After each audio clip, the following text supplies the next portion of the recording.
Hello, everyone. This is Kobe Boom Capital. We are a private equity firm based out of Charlotte, North Carolina. And today I am going to walk through starting up your fallow deer, exotic deer ranch operation. So I'm going to start off with a little bit of some backstory here. So I talked a little bit on the last video about how me and my wife about 4 years ago were leaving church and we saw a zebra in a field in Rockwall, Texas, and how it kind of started this matriculation of interest in the exotic wildlife industry. Last official assessment was that there was a $1 billion economic contribution about 10 years ago.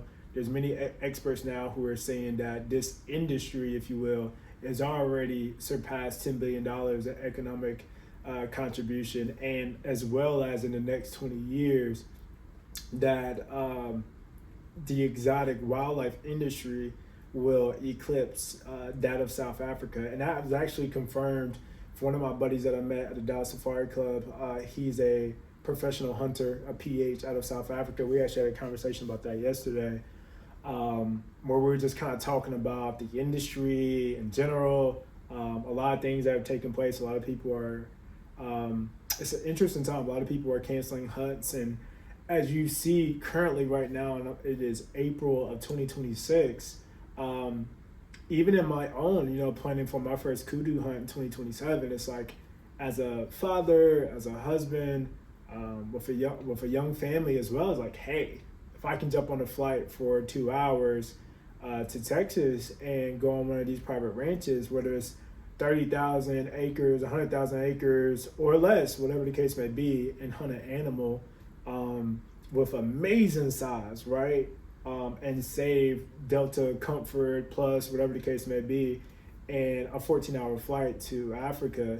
What would and the ability to be able to bring, my wife and spouse to enjoy, gourmet chef and, very similar facets. What would I do? So I say that in so many words just to preface kind of the idea, get you guys thinking about the industry and the market potential that this has, especially being in a state that is so favorable and having things like the Big Beautiful Bill, other policies wherein exotic wildlife in Texas are treated as livestock in many cases, and with that brings in different parts of the tax code wherein you have 100% depreciation. You're able to write off these different things that we'll talk about today. I kind of want to get you guys' mind to thinking of not just the land, which is what we focus on, land and timber, but the assets that start to come into play of how you can really generate active cash flow with not that much acreage at all. So let's start out. So starting your fallow deer operation, step one. So right now, one of the top fallow deer breeders, and a fallow deer is a European deer, absolutely beautiful. You guys will see it on the thumbnail.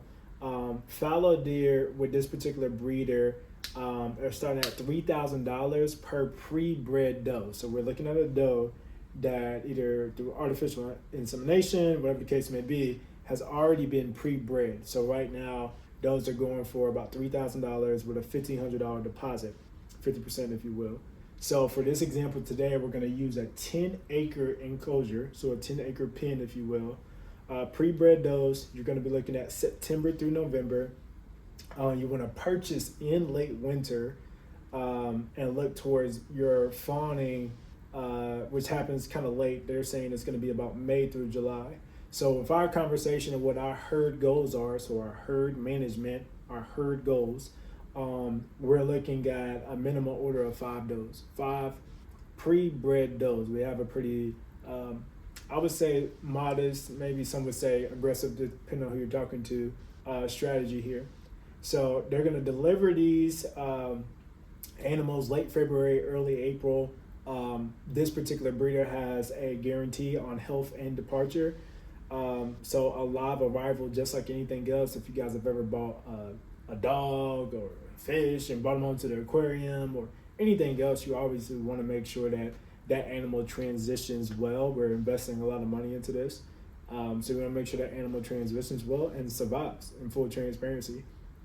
So step 2, we're looking at setting up a 10-acre pen. So already there, obviously we have quite a bit of an investment here with these animals. You want to be about 8 to 10 feet, and a fence that is going to be high fixed, not woven wire. So high fixed, not woven wire. Obviously, we have quite a bit of investment again in this, so we want to ensure for ourselves and our investors that we're protecting that investment with a quality fence. This can run you about $25,000 or more for the fencing itself. So obviously, the more acreage, obviously the more fencing you're going to do. Now, a pro tip here from the first conversation that we had with these folks was that you want to separate your bucks, and we're going to talk about a little bit of the doe to buck ratio there. But the goal, obviously, is we want to grow our does, man. Like, I hear this so many times from watching Deer Farming Channel and some of these other channels that have been doing this for years and years, is that you can have the greatest buck in the world. Your quality of your does are going to determine your pedigree, man. Ultimately, that you're building a pedigree, you're building a brand, if you will, with these animals that you are stewarding. So that's very important. When you want to buy high quality bucks, again, there are people who are on different sides of the house. If you've ever gotten into animals, cattle, dogs, Doberman, you've ever bought from a pedigree, you're typically going to see people who do this really well that focus on, high quality animals, doe as well as the bucks that you're going to bring into the play here. So something to keep in mind. So going into more step 3 as you're structuring that herd, as I mentioned earlier, we're looking at, we want to maintain a 20-to-1 ratio. So 20 does per buck. And other people might have different management plans, and that's totally fine. And feel free to leave a comment in the comment section if you have a different idea. That's fine too. But from our conversations that we've had, we want to look at 20 does per buck. We want to separate those bucks in March through November, and then your breeding time zone is going to be September to November. Going into step 4 and managing your herd. So there's going to be ongoing practices, just like anything else, like where you have to take other animals to the vet. Anybody that owns horses or in the equestrian world, you'll know what this is like. Obviously, bringing a vet out to your property. For you guys who might be new to the industry, you'll typically see them use darts in a certain dosage. Let's say tranquilize, if you want to say that, but they'll use darts to put the animals to sleep while you bring them in and do whatever vet practices are needed, which could be cutting off the antlers if need be. It could be other practices as well. You want to make sure that, again, you outsource that if you're going to outsource it to experts, to people who do this, to veterinarians who know the right dosage. Obviously, we've invested already quite a few dollars into this, so we want to make sure that we have the right dosage so we don't fatally hurt our animals, as well as don't want to put them under extra harm and stress, right? This is still a wild animal that is in an enclosure.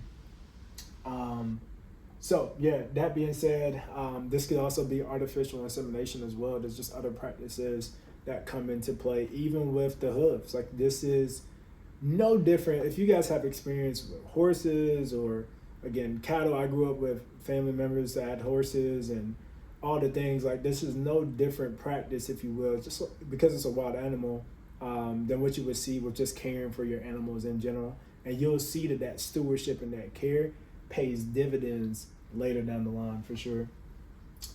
So step 5, monetizing your fawns. So with our management plan, what we're looking at is selling healthy fawns at 6 months old. So at that case, we'll be looking at 2K to 4K, depending on, again, the pedigree that we start off with, and rotating those bucks so we continue to improve our genetics. Something that was evident on the call that me and my partner had was that you want to build your program in such a way that it actually supports other ranches' needs. So you have, just like you have folks who will breed for a certain look or a certain style or have different purposes, finding yourself in this big, massive world in this industry with a niche could actually benefit you. Like what you are known for specifically, whether it's great does or whether it's great bucks or whatever the case may be, that could benefit you by having a niche and having a clear plan of what you're actually breeding for with your particular pedigree, if you will. So going into step 6, this is where it gets interesting to me as somebody coming from the Carolinas and spent time back and forth, and obviously family and life in Texas, is that the land is one part. But when you start looking at exotic wildlife and stacking the multiplier, is what I believe it is, the exotic wildlife multiplier on top of that land, you're now talking about not only land appreciation, not only ag exemptions that you can look into for your property, but cash flow that doesn't take that long. I was just talking to an investor the other day, and I was having a conversation with him, and we were joking. And I was like, yeah, bro, I don't know anything else that you can buy a $3,000 pre-bred doe and potentially have a high-scoring SCI score, which is a score that they use for the antlers, have a high-scoring buck within 3 years that somebody will pay you $45,000 for, which is I was talking about 300 or more, like $45,000. I don't know anything else that's quite like that. And in this particular case, because of the many policies and rules and just the amazing things that happen with Texas, it's looked at as livestock. So you have those tax benefits and strategies that come along with that. It's to me, it's kind of like a no-brainer. For example, I bought my Doberman. I have a 50-50 European-American Doberman. I bought her for $2,500. She's fixed. She can't produce. But I look at that and I say, okay, I could buy an exotic. You mean I can buy an exotic animal, could have a 1 acre enclosure, but a small 2 acres. I can buy an exotic animal with and insure it if I so decide, have health checks and guarantees going with a great breeder, just like I do with a dog. I literally had health guarantees and stuff with my dog. And it produced me another animal that can produce me tens of thousands of dollars in a short frame of time. Hey, man. You do with that information as you may. So cash flow, I talked about genetics and pricing power just like anything else. I bought from a great breeder out of Tomball, Texas. In that particular scenario, I was using my dog, for example. They've been in the business for over 40 years, been breeding since the 70s. Scale, wealth creation, long term. At the end of the day, your herd is your inventory. Now, whether you're looking to start off with some of your initial breeds, you'll see people start off with, just because they're a little bit cheaper in the beginning, will be Axis deer, I think it's black buck or blessed buck. I think it's black buck. You'll see fallow deer, which are growing in their cost right now because they have a very chilled temperament as opposed to some of the other animals like Axis. Fallow deer are known to be very chill, very relaxed type of animals, easy to handle. You'll see horned scimitar. I think it's horned scimitar. Your oryx, horned scimitar oryx, or scimitar horned oryx. One of the two of those. You'll see those a lot too. I see guys who going on their first exotic hunt. They'll either choose one of the three of those. Typically, I've seen those go anywhere from, depending on the size. I've seen people hunt Axis for $3,000, $3,500 on the low end. That may not be like your official 5-star ranch property, but I've seen them typically around like $5,000, $5,500 for a couple of those species that I mentioned, $7,500 for oryx.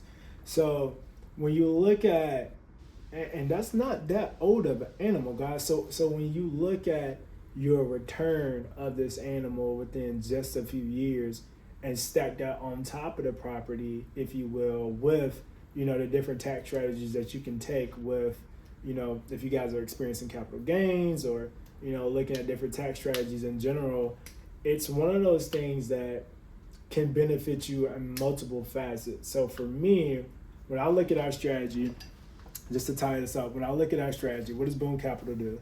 Boom Capital takes undervalued, underappreciated land in rural areas outside of, no more than 90 minutes outside of a metropolitan area.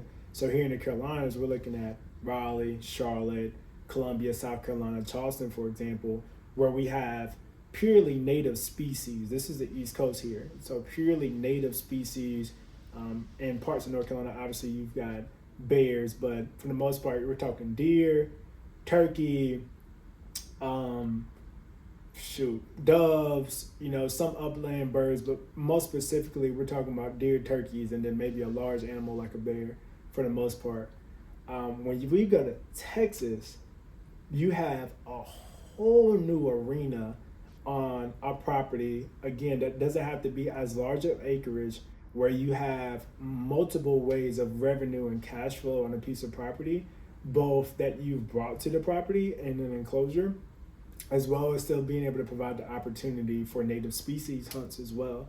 So when I'm underwriting properties or I'm underwriting deals in Texas, I am always including either existing exotic, because there are free-ranging exotic animals in West Texas for sure, but I'm always underwriting the hunting capacity and income revenue drivers that are there, because it's just a force multiplier that you have in Texas that you don't quite have everywhere else. Certainly you have some existing exotic animals. I mean, you can go to Florida right now and shoot an iguana if you want to.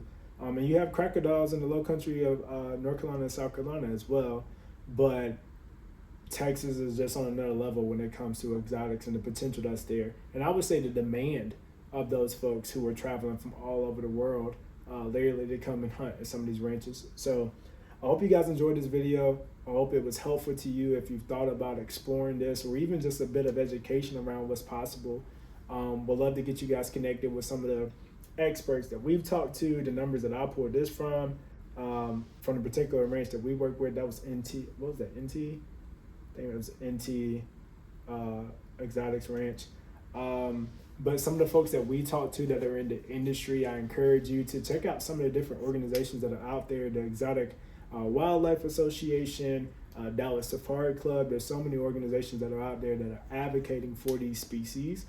And anyone, since this is a long form video, anyone that's looking at this and just being like, hey, like, maybe you're new to this, maybe you're not a hunter yourself, or you're interested and you're like, man, you're looking at the conservation side of it as well.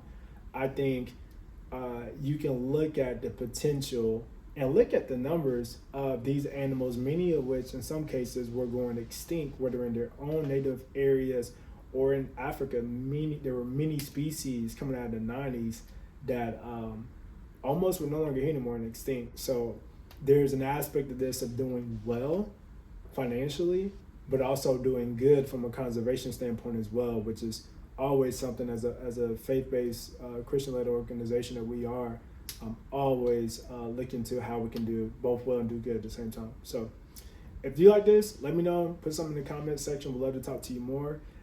But again, amazing talking to y'all. Country Math, God bless.